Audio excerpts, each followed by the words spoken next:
From Community Public Radio, this is the CPR News.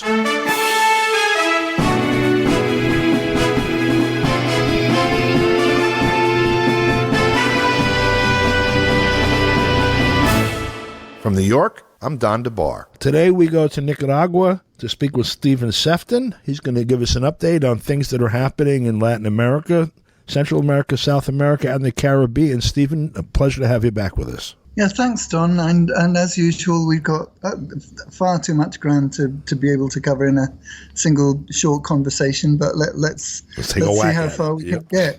Go ahead, go for it. So from my point of view, and there's been interesting events happening here in the Central American region. And as people may know, last weekend there was the presidential election and legislative elections also in Costa Rica.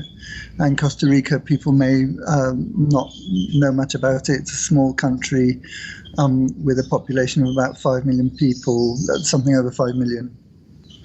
And they were voting for 57 seats in their legislature and for their president. And so, and I can't remember if we managed to talk about the likely outcome in our previous program, Don, but it was a foregone conclusion that the leading candidates, that there would not be an outright winner, that they'd have to go to a runoff, and that'll be held on April the 3rd. And as almost everybody was predicting, Jose Figueres, the centre-right candidate, who was he was actually a former president of Costa Rica, he won the ballot, but to some people's surprise, the person going into the runoff with him is a guy called Rodrigo Chavez, who has an unsavory reputation in Costa Rica as somebody who can't be trusted around his female subordinates. And nice. I can't remember which institution he was forced to resign from. I think it was the World Bank, but that's why he was forced to resign. And to some people's surprise, he's the person that goes into the runoff with Jose Figueres. Very few people expect any other result than a win for Jose Figueres in the runoff on April 3rd. That's not so long ago. I'm looking at a report on that from last October. That, the case itself goes back to 2009, but in October they were talking about this at the World Bank. Right. Jeez. Right. And he's in the running. What? Go ahead. I'm sorry, I didn't mean to interrupt. I'm just kind of astonished. No, by all means, and he's in Costa Rica, and that he's regarded as a perfectly respectable candidate, which at least among the mainstream. Mm-hmm.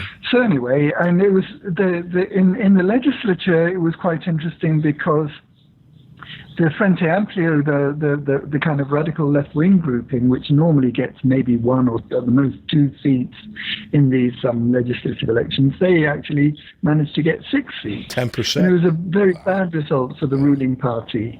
I think the Citizens Action Party is the ruling party of President Alvarado, and they didn't do very well at all. As far as I can see, they didn't even get a single seat in the legislature. But and the thing about the Costa Rican result is that there was 40% abstention, which is very high, a level of abstention for a presidential election in Costa Rica. And it just goes to show that none of the candidates really offer any inspiring leadership or vision for Costa Rica's future, and certainly no vision of a good future for Costa Rica's impoverished classes. And I think the level of poverty in Costa Rica is up around 27% now, which for the country that used to pride itself on being the Switzerland of Central America is a very bad result. But it's a very predictable result, because none of the candidates in this election or in any of the previous elections have offered any other policies except the usual neoliberal mixture, which is a recipe for stagnation, underinvestment, and frustration for, in particular, for small business people, small farmers. But anyway, the result was very predictable. We got the result that we expected, and we'll probably get the same expected result in the April 3rd runoff, and Jose Figueres will win. But that to me is a good example of why, in particular, because, sorry, I'm not being very coherent. And the people, because of Nicaragua principally, and because of the very strong revolutionary movements in Central America in the 1970s and 1980s, people often think that Central America has a very strong and healthy, progressive, revolutionary, radical force across the region, and that's simply not true. And you can see that in Costa Rica with the consistently poor results for the Frente Amplio. And you can see it also in the fact that in Honduras, in order to achieve that historic victory that they achieved last year in the elections in November last year, the Libre Party had to go into a coalition with other more mainstream parties, in particular the party of Salvador Nasrallah, whose main policy platform is anti-corruption. And if they hadn't formed that coalition, they would very likely not have been able to defeat the incumbent National Party, despite the fact that National Party is notorious for its corruption, and the government of its president over the last 8 years, Juan Orlando Hernandez, is notoriously corrupt. So, and you can see the same in Guatemala. Why isn't there a more progressive? A more successful progressive force in Guatemala. Oh, please! They've been killing communists and socialists in Guatemala at least since Arbenz. Yeah, right. Yeah. They're murdering them.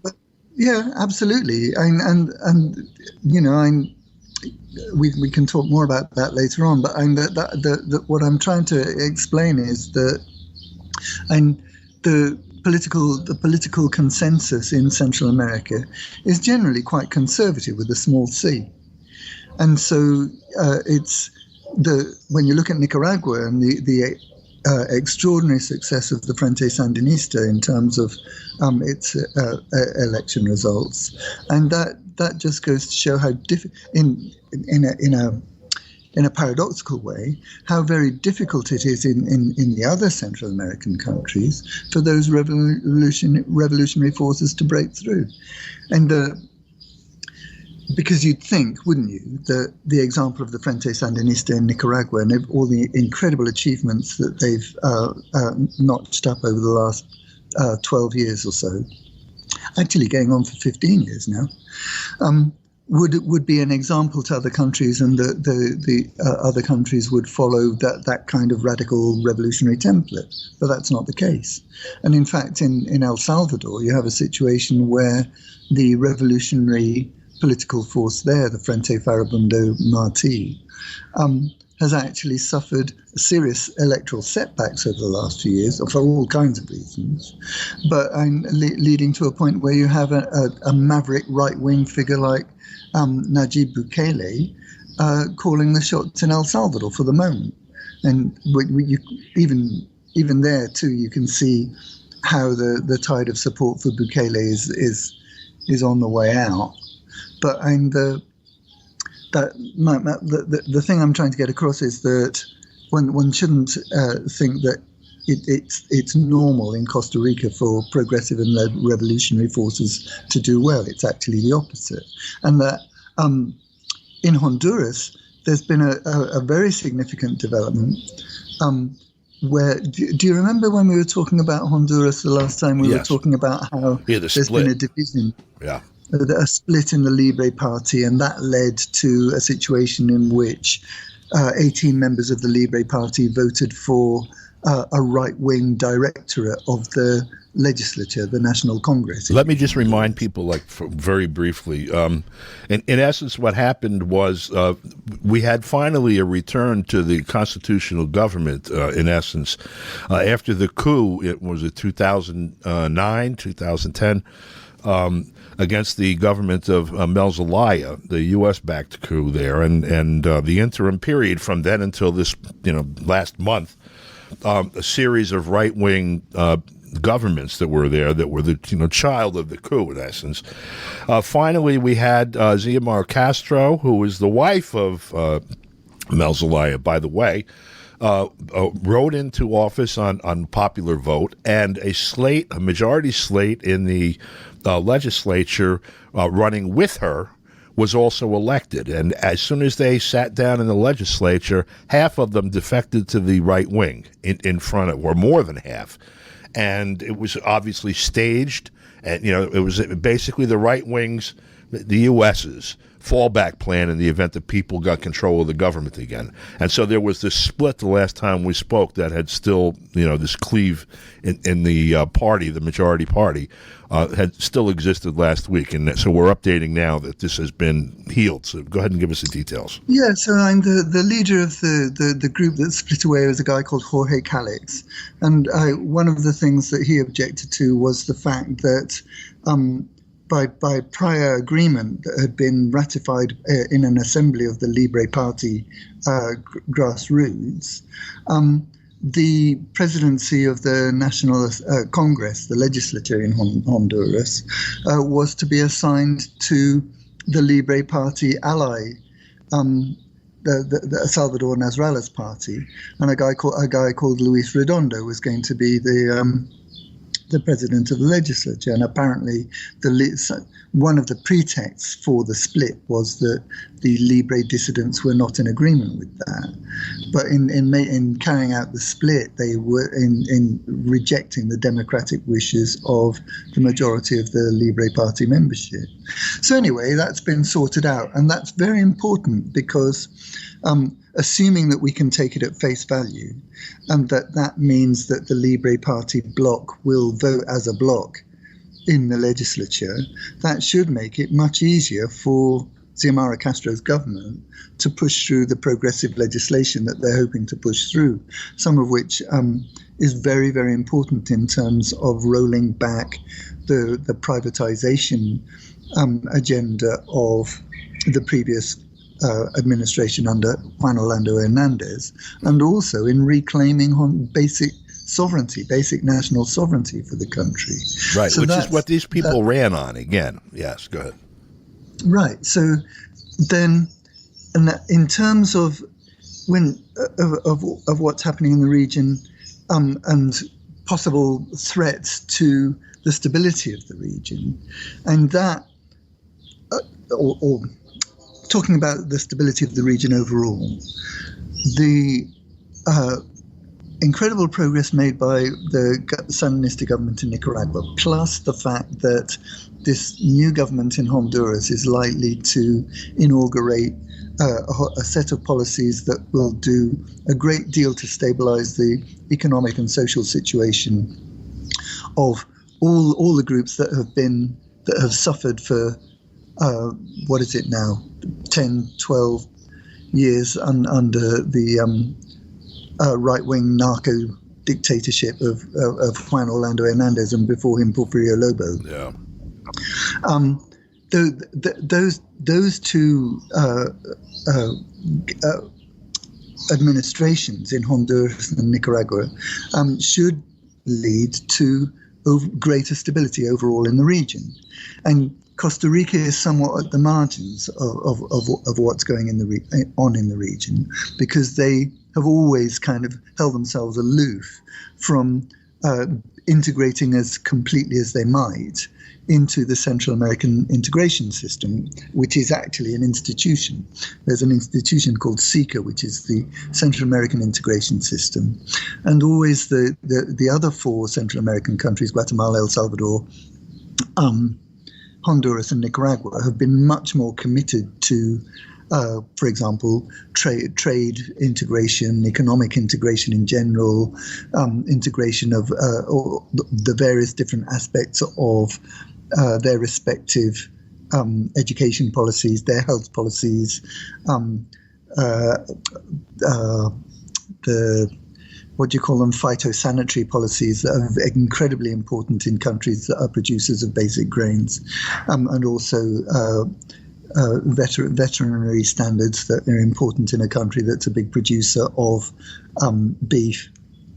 So all those aspects, right down to the detailed nitty-gritty of things, have been very important in terms as issues that these four Central American countries have made great progress in resolving. And because it's not true that Costa Rica hasn't participated, but it's always held itself aloof from engaging as fully as it might in Central American integration.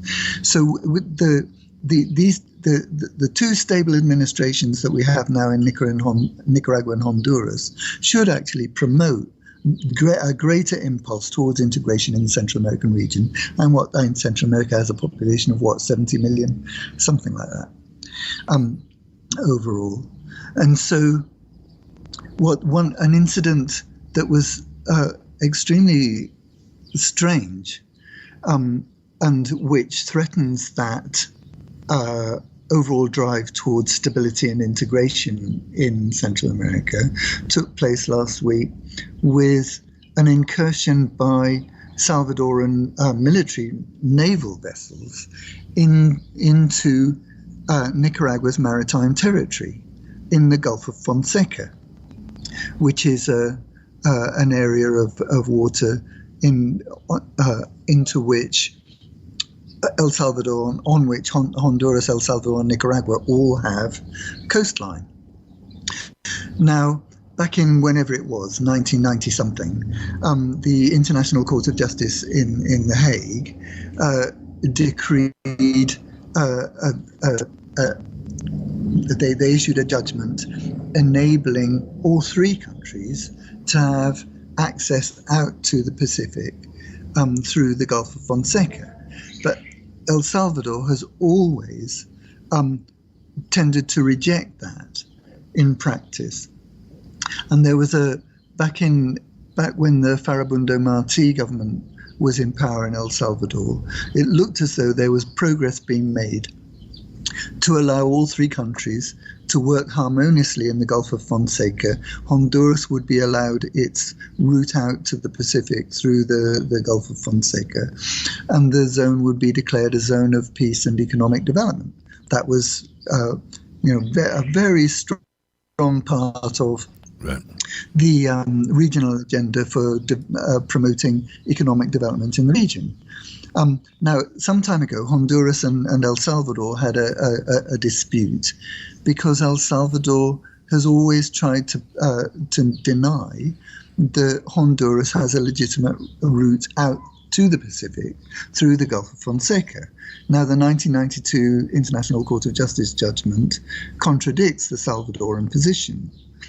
Now, what they've done now is, under Bukele's government, they've engaged in this military action in which they deny that Honduras has any route out to the Pacific. And that's an escalation of Salvador's historical reticence in recognizing Honduras's right to a route to the Pacific through the Gulf of Fonseca. But it's actually extraordinary because they sent military vessels this time.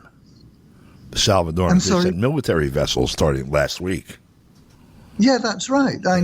They sent armed vessels that were very provocative into Nicaraguan maritime waters, just 30 kilometers off Nicaragua's mainland. So, but the extraordinary thing is that El Salvador has no borders with Nicaragua, either land borders or maritime borders. Right. Under the International Court of Justice judgment, Nicaragua in the Gulf of Fonseca only has a maritime border with Honduras, and yet El Salvador has sailed into Nicaraguan waters with armed vessels, with the crews of those vessels making aggressive moves towards the Nicaraguan patrol boats that approached and asked them what they were doing. And the Salvadoran government has rejected Nicaragua's claim that El Salvador does not have a maritime border with Nicaragua, and the whole situation is, and it sounds like something completely at the margins and something not to be taken seriously, but in Central American terms, it's a huge blow to efforts to promote regional integration, and in particular, it seems to be a blow directed against the new government of Xiomara Castro, because this is unprecedented. El Salvador has never done this. Even though it disagreed with the 1992, I think it was, International Court of Justice sentence, they've never actually engaged in military provocations against Nicaragua in Nicaraguan waters, ever. So, this is an extraordinary move by Nayib Bukele, and people are scratching their heads about why on earth he's doing it. And in part, some people say it's because he wants to distract people away from the failure of his economic policies to deliver the prosperity and well-being to Salvador's population, and which is what he promised. And he's failing on practically every front.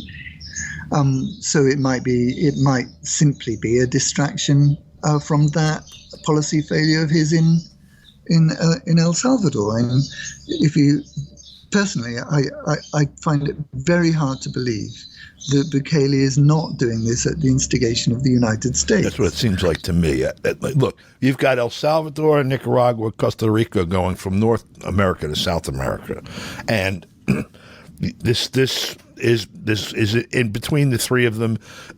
Nicaragua and Honduras have harmonized their claims with each other by agreement, and actually that predates Xiomara Castro coming into office. So this is probably a consensus of the elite in Honduras. So there's no mischief to be made there, in other words. The agreement between Honduras and Nicaragua was negotiated with Juan Orlando Hernandez, and and a lot of people criticized Daniel Ortega for dealing with Orlando Hernandez. And back in the time of Porfirio Lobo, Hugo Chavez Frias, Comandante Eterno, was quite irritated with President Daniel Ortega. For engaging with Porfirio Lobo on precisely this matter. Right. On precisely the issue of how to develop the Gulf of Fonseca area for the benefit of all the people in the region. But that seems to me to indicate the wisdom and prudence of President Ortega, because Nicaragua's foreign policy insists on non-intervention in the internal affairs of other countries, and that includes Honduras. While they may offer support to, and they did, to Mel Zelaya and Xiomara Castro and the Libre Party, who when they needed support in terms of political party to political party. But that's not the Nicaraguan government, right? Right. And that was the Frente Sandinista offering support to the Libre Party. And so, in formal terms, Nicaragua is very, very insistent on that principle of non-intervention. And they work constantly to promote dialogue and agreements, to promote the well-being of people, not just in the region, in the Central American region, but everywhere. And that's their position on Taiwan, for example, and China. And that was one of the reasons why Nicaragua ended up recognizing the People's Republic of China, because they felt unable to continue recognizing Taiwan given the aggressive military posture that Taiwan was taking, backed up by the United States. So, that's a whole other discussion. And the thing right now is that with this latest move by El Salvador, and who stands to benefit from that? And the old cui bono question. And obviously, and the United States is anxious to disrupt moves for Central American integration that involve a strong component of policies focused on the needs of the human person and against the needs of foreign corporations in particular, because that is what Juan Orlando Hernandez, the former Honduran president, represented. And that's why he suffered and his party suffered such a tremendous electoral defeat last year. And that's why President Daniel Ortega and the Frente Sandinista consistently win by a huge margin in Nicaragua. I have to tell you, looking at this map of Central America, and with at the center of it, Costa Rica, Nicaragua, and El Salvador, I can hear the echoes of the Dulles brothers and others talking about Asia. I can see the United States is afraid, essentially, of a domino effect. You have progressive governments in Honduras and Nicaragua that are pretty well installed. I mean, you've had the coup there, and the people were resilient. They've been pushing for the last 5 or 6 years real hard, and they regained control of the government. The United States has been reaching in there to try to block it. The games last week and 2 weeks ago, whatever, the latest manifestation of it, but they have secured control of it. They had the whole Contra affair and, the election of, I forgot her name, was president of Nicaragua for a couple of terms, and that whole... Violeta Chamorro. And the Sandinistas are very firmly in place, in power there with wide popular support. This example, and in El Salvador, there was a feint towards a progressive government there too. Yeah, and the Frente Farabundo Martí tried to carry out policies quite similar to those of the Frente Sandinista, but the problem for them was that they were unable to control the legislature. They were unable to control the judiciary. And it's worth pointing out that one of the reasons that Nicaragua has been able to avoid the kind of sabotage, the kind of judicial sabotage, the kind of constitutional sabotage that the United States has been able to foment, in particular in El Salvador, right, is because right back in the 1990s, the policy of the Frente Sandinista was to make sure that they had very strong representation in the judicial power.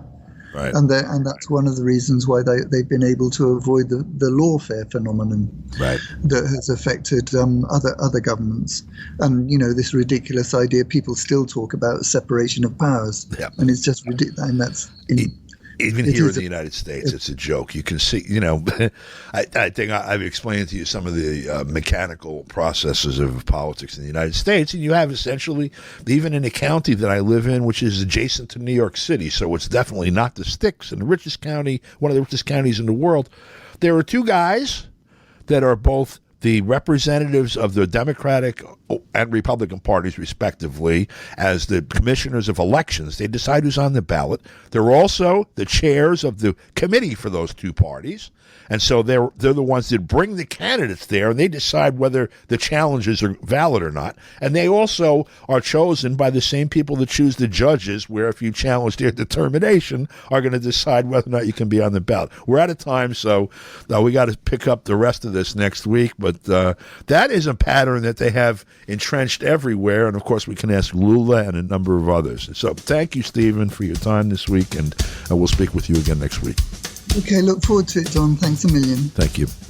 And that's all the news we have for you right now. For Community Public Radio, I'm Don DeBar in New York. Thanks for listening.